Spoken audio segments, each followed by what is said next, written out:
Bonjour tout le monde, bienvenue à notre webinaire. On va commencer dans quelques minutes. On veut juste attendre quelques participants de plus. Alors, on va être avec vous dans les plus brefs délais. Merci.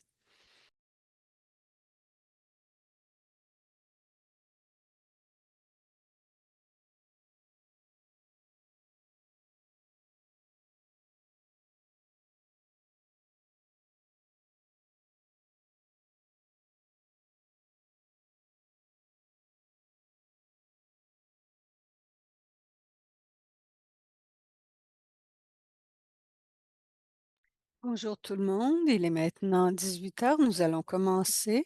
Alors, bienvenue à ce qu'il faut savoir sur la participation aux élections fédérales, une série de webinaires. Aujourd'hui, on a la deuxième séance d'une série de deux séances euh, offertes par Inclusion Canada et Élections Canada. Merci de vous être joints à nous. Je suis Mark Mashmer et je serai votre animateur ce soir. Je suis un homme blanc de taille moyenne avec les cheveux brun pâle. Je porte une chemise blanc et bleu. Je suis assis devant un arrière-plan neutre avec une peinture au mur. Avant de commencer la séance, nous voulons parler de questions logistiques avec vous. L'interprétation en français, en langue des signes du Québec et en langue des signes américains sont offerts pour cette rencontre, ainsi que le sous-titrage. Pour obtenir le sous-titrage en français ou en anglais, veuillez cliquer sur le lien à faire dans la zone de clavardage. Le sous-titrage va apparaître dans une zone séparée. Avec le menu au haut de la fenêtre, vous pouvez changer le caractère, sa taille et la couleur du caractère et la couleur de l'arrière-plan. Pour commencer l'interprétation en français, allez au bas de l'écran et cliquez sur la flèche à côté du bouton d'interprétation. Obtiendrez un menu. Cliquez sur la langue française. Vous obtiendrez alors le texte en français ainsi que la langue de départ en fond de plan. Si vous voulez enlever la langue de départ en fond de plan, alors, cliquez encore sur le menu et cliquez sur Mettre en sourdine la langue originale. Vous aurez des interprètes en langage des signes, toujours figurant à l'écran. Pour vous assurer d'obtenir, hop, de voir à la fois l'interprète et la personne qui parle, nous vous suggérons d'obtenir une vue côte à côte. Pour ce faire, cliquez sur Vue au haut à droite de l'écran, puis cliquez sur Côte à côte. Vous pouvez ajuster votre écran pour contrôler la largeur des différents éléments. Portez la règle vers la gauche pour que l'interprète apparaisse en plus gros plan. Amenez la règle vers la droite pour que la présentation soit en plus gros. Vous aurez une séance de questions et réponses à la fin de la présentation. Vous pouvez utiliser la fonction de questions-réponses au bas de l'écran où vous pouvez cliquer et ainsi poser des questions. Nous comprenons que cette zone-là peut ne pas être accessible à tout le monde. Donc, des questions peuvent être aussi soumises par courriel, soit en version écrite ou orale. Alors, envoyez vos questions à inclusioncanada.ca. En raison du grand nombre de personnes qui participent aujourd'hui à la séance, il pourrait ne pas être possible de répondre à toutes les questions. Si vous avez des difficultés techniques, veuillez nous envoyer un courriel à forum@inclusioncanada.ca et nous ferons du mieux de notre qu'on peut pour vous aider. Assurez-vous de participer au webinaire d'un endroit où vous avez une bonne connexion Internet et assurez-vous que votre volume soit bien élevé. Cet événement va suivre les règles d'accessibilité utilisées. Ça veut dire que nous pourrions demander à certains intervenants de parler plus lentement. Et ça veut dire aussi qu'on utilise la zone de questions-réponses plutôt que la zone de clavardage parce que la zone de clavardage pourrait créer des problèmes pour certaines personnes. Merci encore d'être avec nous aujourd'hui. Nous aimerions commencer l'activité d'aujourd'hui en honorant les personnes qui sont les gardiens traditionnels de cette terre. Nous reconnaissons les peuples autochtones de tous les territoires où nous sommes situés aujourd'hui. Nous nous rencontrons aujourd'hui sur une plateforme virtuelle, mais j'aimerais rappeler l'importance de tous les territoires d'où nous euh, avons accédé à la séance. Nous faisons ça pour augmenter le respect de toutes les personnes, de tous les peuples et pour augmenter notre compréhension de tous les peuples. D'un océan à l'autre, nous reconnaissons les territoires ancestraux et non cédés des peuples autochtones et des communautés métisses et inuites qui habitent ce territoire. J'aimerais maintenant inviter Jessica Brillo d'Élections Canada à faire sa présentation. Alors, bonjour, merci et je suis tellement heureuse d'être ici aujourd'hui à vous parler de la façon de vous inscrire et de voter pendant une élection fédérale. Et je dirais que le moment est spécialement bien choisi parce qu'une élection a été annoncée et elle aura lieu le 28 avril. Alors aujourd'hui, je parlerai de tout ce dont vous devez savoir pour vous inscrire et voter à cette élection fédérale. La prochaine diapositive, s'il vous plaît. Mes objectifs pour la présentation sont, premièrement, m'assurer que vous comprenez les étapes à suivre pour vous inscrire et voter à une élection fédérale. Deuxièmement, m'assurer que vous avez tous les renseignements nécessaires pour établir votre propre plan de vote. Et dernièrement, je veux que vous compreniez les mesures de protection électorale en place pour pouvoir voter avec confiance lors d'une élection fédérale. Cela veut dire que je regarderai avec vous les mesures de protection qui sont en place pour assurer l'intégrité du système démocratique d'élection du Canada. Comment je vais faire cela aujourd'hui?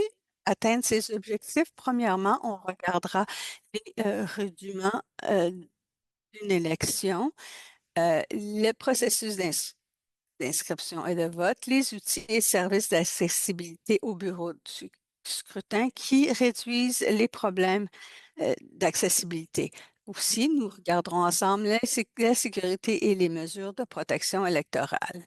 Et après, je vous donnerai la parole pour répondre à vos questions. Prochaine diapositive, s'il vous plaît. Première, non. Élections Canada, nous sommes un agent parlementaire non partisan. Cela veut dire que nous ne sommes pas le gouvernement, mais plutôt une agence indépendante qui s'occupe de la conduite des élections fédérales. Nous nous assurons que tous les citoyens canadiens de plus de 18 ans peuvent exercer leur droit de vote. Bien sûr, nous savons qu'il y a des barrières à la participation aux élections fédérales. C'est pour ça qu'Élections Canada a créé mon équipe, Inspirer la démocratie, pour déterminer qui fait face à quels obstacles à sa participation au système démocratique et résoudre les problèmes de barrières. Nous avons un personnel de recherche et de consultation qui collabore avec des gens de partout au Canada, qui travaillent avec des organismes canadiens voués au soutien aux personnes qui font face à des barrières. Et avec ces personnes, nous avons appris que les personnes ayant des handicaps font face à des obstacles à leur participation aux élections. Parmi ces obstacles, le fait de ne pas connaître et d'avoir assez d'informations euh, pour voter et des problèmes aussi d'identification, d'obtention des documents nécessaires pour voter. Euh, Aussi, notre personnel inclut d'autres personnes comme moi qui s'assurent que toute l'information nécessaire est communiquer aux gens qui ont besoin d'obtenir cette information-là. Et ce travail-là inclut la séance d'aujourd'hui en collaboration avec Inspire Canada. Donc, pour voter le jour de l'élection, vous devez satisfaire à trois critères. Premièrement, vous devez être âgé d'au moins 18 ans le jour de l'élection, donc le 28 avril. Vous devez être un citoyen canadien ou une citoyenne canadienne et vous devez pouvoir fournir une preuve d'identité et d'adresse au bureau du scrutin. Et je parlerai un peu plus de ça plus tard parce que nous savons que ça, c'est un des obstacles majeurs à la participation. Prochaine diapositive, s'il vous plaît. Donc, premièrement, pour voter aux élections fédérales, vous devez vous inscrire pour voter. Élections Canada a un registre national d'électeurs et d'électrices. Ça, c'est important parce que ça nous aide à faire en sorte que tous les gens qui votent le jour de l'élection sont bel et bien admissibles au vote. Il y a différentes façons de vous inscrire. La première façon, c'est en ligne en allant à élection.ca et sur la page principale, vous allez voir une boîte qui dit euh, inscrivez-vous pour voter ou vérifiez que vous êtes bien inscrit. Alors, si vous avez voté à une élection précédente, vous êtes inscrit pour voter. Mais si vous avez déménagé depuis cette élection-là, pourriez devoir changer votre adresse. Alors, à ce moment-là, vous pouvez suivre les invites et fournir l'information pour vous assurer que votre inscription est à jour. Il y a d'autres façons de voter aussi. Vous pouvez vous inscrire. Vous pouvez vous inscrire par la poste ou vous pouvez appeler au 1-800-463-6868. Et nous avons aussi un numéro ATS que je vais mentionner qui est et bien sûr, je ne l'ai pas avec moi, alors, ATS 1-800-361-8935. Et grâce à cet appel, nous pouvons vous envoyer un formulaire par la poste pour mettre à jour votre inscription ou vous inscrire.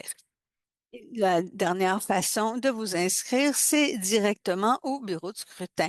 Si vous avez oublié de vous inscrire à l'avance, pas de problème. Vous pouvez aller à votre bureau de scrutin et vous inscrire le jour du vote. Mais il y a certains avantages au fait de vous inscrire préalablement. Premièrement, c'est que vous n'aurez pas besoin de faire la file au bureau de scrutin pour vous inscrire. Deuxièmement, aussi, vous allez recevoir une carte d'information à l'électeur et l'électrice par la poste. Elle vous sera envoyée quelques semaines avant le vote. Elle sera adressée personnellement à vous et vous indiquera où trouver votre bureau de scrutin et vous parlera des outils qui pourront vous aider à accroître votre accessibilité au vote. Je pense que ça, c'est beaucoup d'avantages. Alors, je vous encourage à ne pas tarder à vous rendre à notre site web ou à nous appeler pour vous assurer que votre inscription est à jour et que vous receviez cette euh, carte d'information-là par la poste qui vous donnera de l'information bien utile. Prochaine diapositive, s'il vous plaît. Donc, pour voter, vous devez prouver votre identité et votre adresse. Et nous savons que c'est là un très grand obstacle. Il y a trois différentes façons de prouver votre identité et votre adresse. Premièrement, vous pouvez euh, fournir une pièce d'identité gouvernementale qui contiendra votre nom, votre adresse et une photo. Ça peut être votre permis de conduire ou votre passeport. On sait par contre que ce n'est pas tout le monde qui a ces pièces d'identité-là. Donc, si vous ne les avez pas, vous pouvez fournir deux pièces d'identité qui ont votre nom et votre adresse. Mais et il y a toute une liste de pièces d'identité admissibles en ce cas-là. Ça pourrait être votre carte euh, d'électeur que vous recevez par la poste. Donc, un autre avantage de vous inscrire au préalable. Il peut s'agir aussi d'une carte de bibliothèque, une carte de débit, une carte de service, un relevé de service public. Il y en a plusieurs. Vous pourriez être surpris de tout ce qui apparaît sur cette liste. Vous pouvez obtenir cette liste à élections.canada dans la boîte qui dit pièce d'identité pour le bureau de scrutin vous obtiendrez cette liste qui a tout les pièces.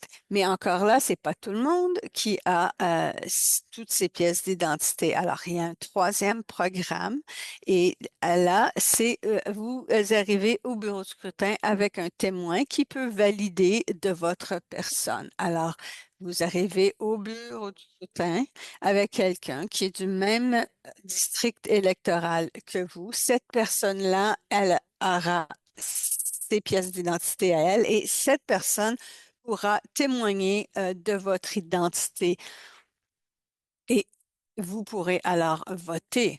Prochaine diapositive, s'il vous plaît. Donc, jusqu'à présent, j'ai beaucoup parlé du vote au bureau de scrutin le jour de l'élection. Et c'est une des façons les plus habituelles de voter, mais nous savons que ce n'est pas la façon la plus accessible de voter. Et c'est pourquoi il y a différentes façons de voter, différentes façons que vous pourriez choisir. Si vous choisissez de voter le jour de l'élection, au bureau de scrutin, vous pouvez le faire de 9 heures le matin à 21 heures le soir, le jour de l'élection. Mais qu'est-ce qui arrive si vous n'êtes pas en ville ou vous êtes occupé le jour de l'élection? Ben, vous pouvez voter par anticipation. Dans ce cas-ci, cette année, c'est la fin de semaine de Pâques, le vendredi, samedi, dimanche et lundi. Vous pourrez voter ces journées-là.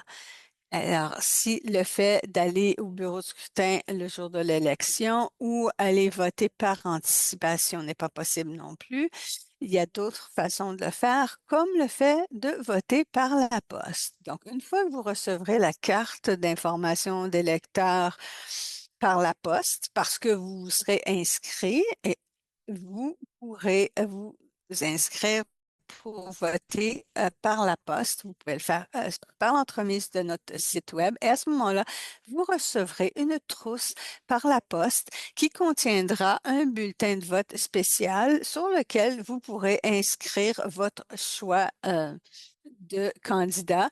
Vous mettrez ce bulletin-là dans une enveloppe qui ira dans une autre enveloppe et vous l'enverrez. Et quand nous la recevrons, cette enveloppe, nous saurons que vous avez voté et que vous n'aurez plus la possibilité de voter le jour de l'élection.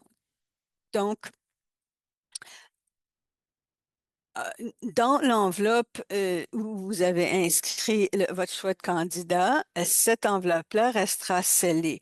L'autre enveloppe nous permettra de savoir que vous avez voté et vous pourrez déposer ça dans tous les bureaux d'élection. Les bureaux d'élection Canada sont déjà ouverts. Vous pouvez vous y rendre à tout moment entre aujourd'hui et le jour de l'élection pour déposer votre enveloppe. Et si vous avez besoin d'assistante additionnelle ou si vous voulez être dans un environnement plus silencieux, vous pourrez profiter de ça au Bureau d'élection Canada. Euh, Dans beaucoup de cas, nous attendons encore les formulaires officiels des candidats qui se représenteront dans les différentes circonscriptions. À Élections Canada, nous n'avons pas encore tout reçu. Alors, nous vous encourageons à attendre encore une semaine avant de vous rendre dans un bureau d'Élections Canada pour voter, si vous voulez utiliser cette façon-là. Attendre une semaine que nous ayons tout reçu.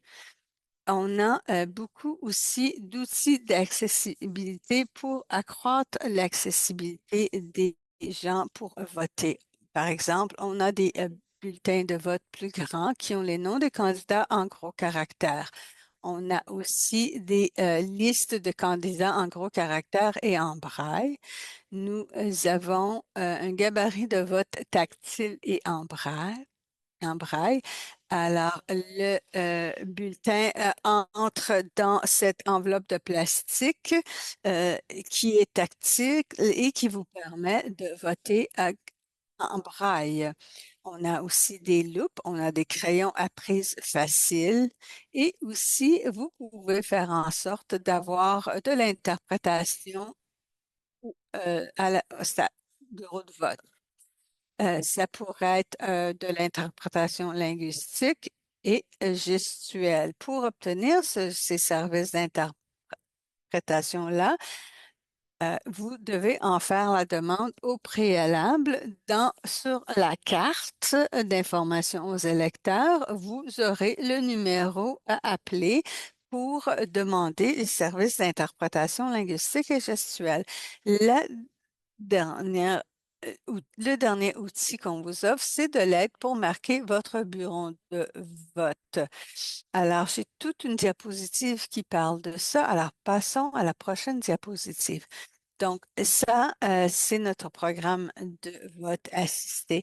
Donc, si ce n'est pas possible pour vous de marquer votre propre bulletin, vous avez plusieurs options. Premièrement, vous pouvez amener une personne de confiance avec vous, une amie, un travailleur de soutien, ou vous pouvez demander à un travailleur électoral ou bureau de scrutin. La personne qui vous aide prêtera serment et indiquera qu'elle protégera votre vote. Ça peut être un parent, un conjoint, un partenaire, mais toute personne qui offre cette assistance pourra seulement offrir son assistance à une personne seulement. Désolée, j'ai mal lu. Si c'est un parent, un conjoint ou un partenaire, cette personne-là pourra aider plus d'un électeur. Un ami ou un aidant pourra aider seulement une personne. Désolée, je m'étais trompée. Donc maintenant, je vais vous montrer cette vidéo. Alors, on va quitter la présentation PowerPoint. Je vais m'assurer que tout mot qui paraît à l'écran, je vais lire tout haut. Mais nous voulons vous présenter Amna qui a voté pour la première fois et qui va parler de son expérience.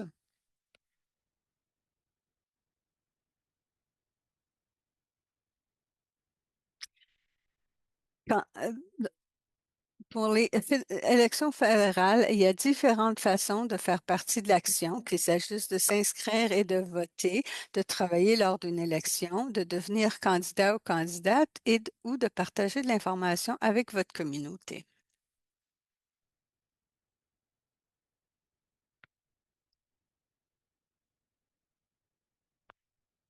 Dans cette vidéo, Amna Allah décrit son expérience à titre d'électrice pour la première fois.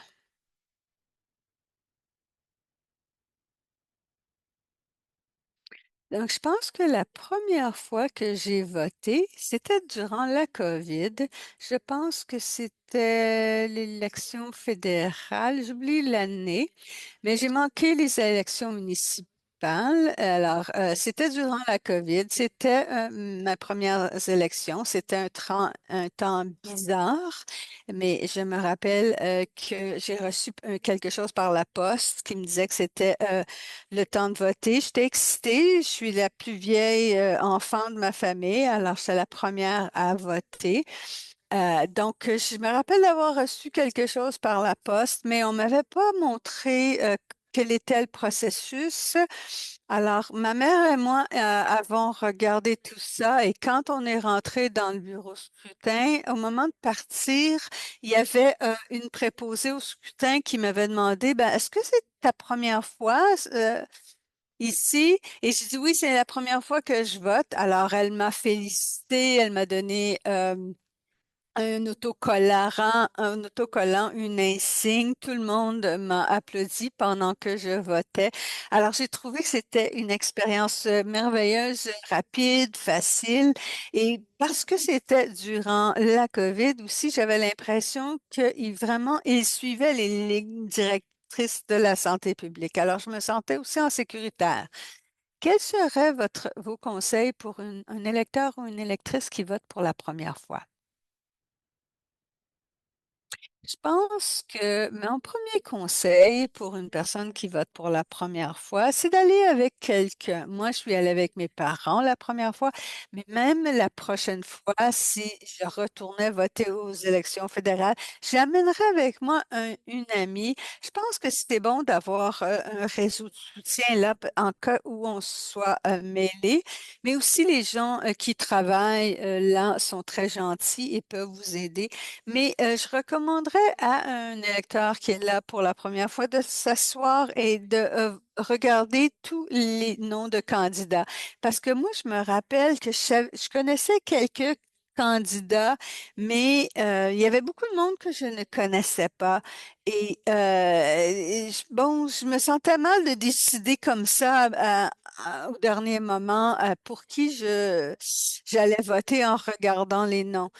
Alors, tout le monde a droit de voter pour une personne ou une autre, mais si vous prenez vraiment le temps aller voter, ben moi je recommande de prendre le temps de connaître les différents candidats et leurs positions. Alors faire vos recherches avant tout, aller au bureau de vote avec quelqu'un d'autre, ça rend la chose plus agréable et ça prend pas beaucoup de temps d'après moi.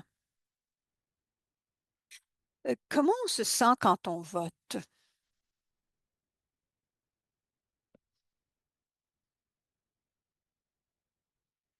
Je pense que pour moi, voter, c'est définitivement quelque chose qui m'autonomise.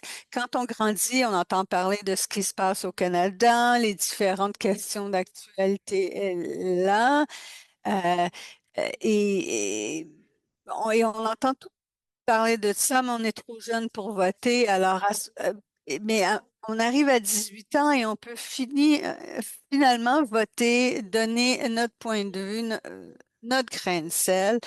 Et donc, et voter, ça compte. Des fois, une élection, quelqu'un gagne par 100 voix.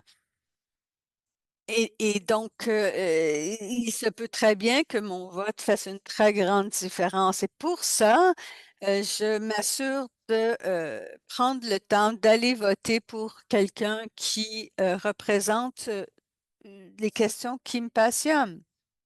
Cette vidéo a été produite par le Samara Center for Democracy en partenariat avec Élections Canada. Et donc, on va reprendre la présentation PowerPoint.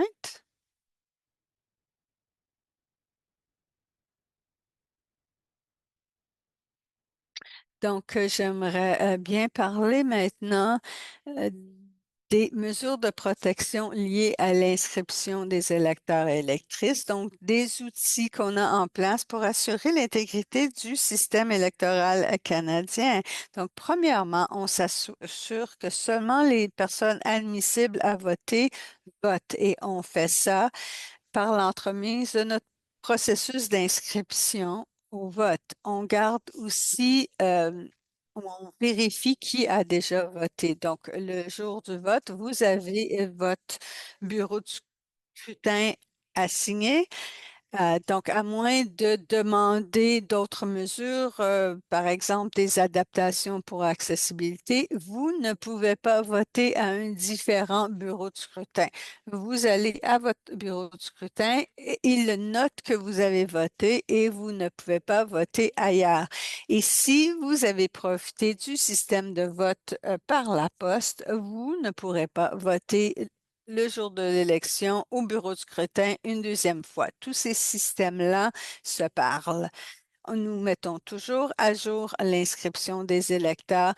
Ces jours-ci, on reçoit beaucoup d'informations, mais et nous vous demandons de voter par anticipation si vous pouvez et aussi de vous inscrire par anticipation pour réduire les demandes le jour de l'élection.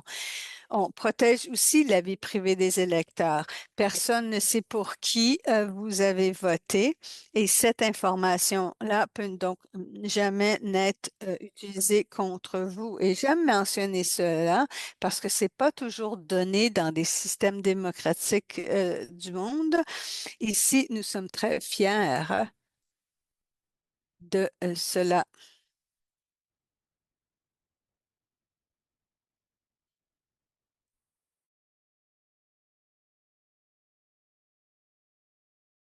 Bonjour tout le monde, je crois qu'on a des difficultés techniques ici. On va juste donner à Jessica une minute pour revenir en ligne. On va voir si elle va pouvoir revenir avec nous. Désolée pour les problèmes techniques, ça ne sera pas très long. Oh, désolée. Oh, ma connexion, elle s'est effondrée pour une petite minute. Bon, voilà, je prendrai bien la prochaine diapo, s'il vous plaît. Merci beaucoup. Donc, vous allez voir qu'on a deux codes QR parce qu'on aimerait bien avoir votre rétroaction sur cette présentation. On est toujours en train d'améliorer nos présentations. On veut qu'elles soient accessibles et votre rétroaction est très, très prise au sérieux et de bonne foi. Donc, le code QR à gauche sera pour le site web anglais et à droite, pardon, vous avez un code QR pour un site web francophone en français. Les liens seront également dans la boîte de clavardage, je pense. Donc, vous pouvez cliquer là-dessus si vous préférez. Bon, à ce moment-ci, bon, je vais laisser l'écran ici, mais je prendrai de vos questions. Donc, je vois qu'il y a une question dans le bouton questions-réponses. Voici la question. Donc, est-ce que les bénévoles dans le programme de vote assisté savent comment communiquer avec les gens qui peuvent entendre mais ne peuvent pas parler et qui vont avoir besoin d'aide à voter? Merci. Merci, Lois. Donc, je suis heureuse de dire que tout le monde qui travaille au bureau de vote apprend les pratiques exemplaires et sait comment s'engager avec tout le monde, donc les gens qui ont besoin d'aide au bureau de vote.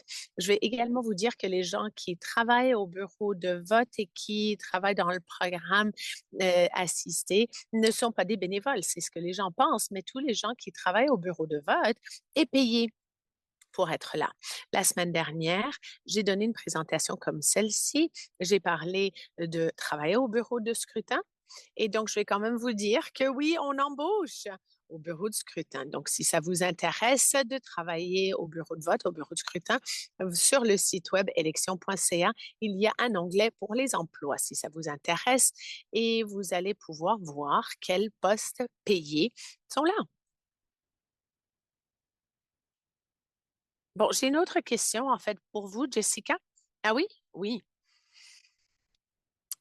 Disons qu'on s'approche de près du jour des élections. On ne sait pas trop où voter. Qu'est-ce qu'on devrait faire? Ah, c'est une bonne question, ça. Donc, si vous ne savez pas où aller le jour des élections, si vous allez sur élection.ca, sur la page principale, il y a une boîte où vous entrez votre code postal. Et ça, va vous dire exactement où est votre bureau de vote, quand y aller. Ça va vous faire une liste des pièces d'identité à apporter et les critères d'accessibilité à partager avec les électeurs. Merci, c'est très bien. On a une autre question qui vient d'arriver. Quelqu'un demande, donc voici la question. Alors, vous avez mentionné qu'il y a des outils de vote accessibles tels que une police plus grande et des crayons. Est-ce que c'est seulement disponible au bureau d'Élections Canada ou est-ce que c'est disponible au bureau de vote également? Merci pour la question. C'est disponible à chaque bureau de vote, pas juste au bureau d'Élections Canada.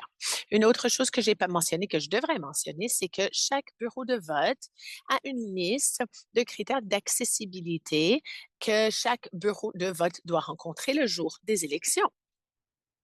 Donc, quand vous recevez votre carte d'électeur dans la poste ou si vous allez au site web et vous entrez votre code postal pour voir où est votre bureau de vote, vous allez voir les critères d'accessibilité qui sont rencontrés par le bureau de vote. Et si vous avez besoin d'une composante d'accessibilité qui n'est pas disponible à votre bureau de vote, à ce moment-là, vous pouvez revenir sur le site web et voter à un autre bureau de vote. Parfait, merci. Donc, si on n'a pas d'autres questions dans la boîte de clavardage, et je ne pense pas qu'on a vu d'autres questions sur Inclusion Canada, on pourrait conclure. Ah non, un instant, il y a une question qui vient d'arriver. Ah, c'est une bonne question. Donc, quelqu'un pose la question suivante. Est-ce qu'il y a des secteurs de vote accessibles très précis pour les gens qui ont besoin d'aide? Donc, est-ce qu'il y a des bureaux de vote ou des endroits qui appuieraient, par exemple, les gens qui ont des besoins très précis d'accessibilité? Ah, merci pour la question. Si vous cherchez de l'aide, les employés d'Élections Canada à n'importe quel bureau de vote sont en mesure de vous aider. Excellent. Je ne vois pas d'autres questions. Je vais peut-être vous donner une minute pour entrer d'autres questions, mais juste à titre de rappel, si vous l'avez raté, on a fait une séance avant celle-ci, donc il y a à peu près une semaine, qui sera disponible en anglais et en français sur bande enregistrée. Le langage des signes du Québec et de l'anglais, en fait, seront disponibles également. Ah, on a une autre question ici dans la question-réponse. C'est marqué merci de faire cette séance aujourd'hui. Bienvenue, je réponds. Peut-être que j'ai manqué. Oh, la question est partie. Ah, parce qu'on vient de répondre. Bon, alors je vais continuer à parler comme j'ai débuté. Donc, quelqu'un a dit, a posé la question suivante. Est-ce que les diapos seront disponibles? Oui. Vous allez avoir un enregistrement de cette séance.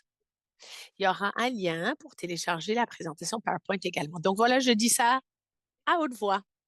On n'avait pas besoin de faire ça, mais bon, je l'ai fait quand même.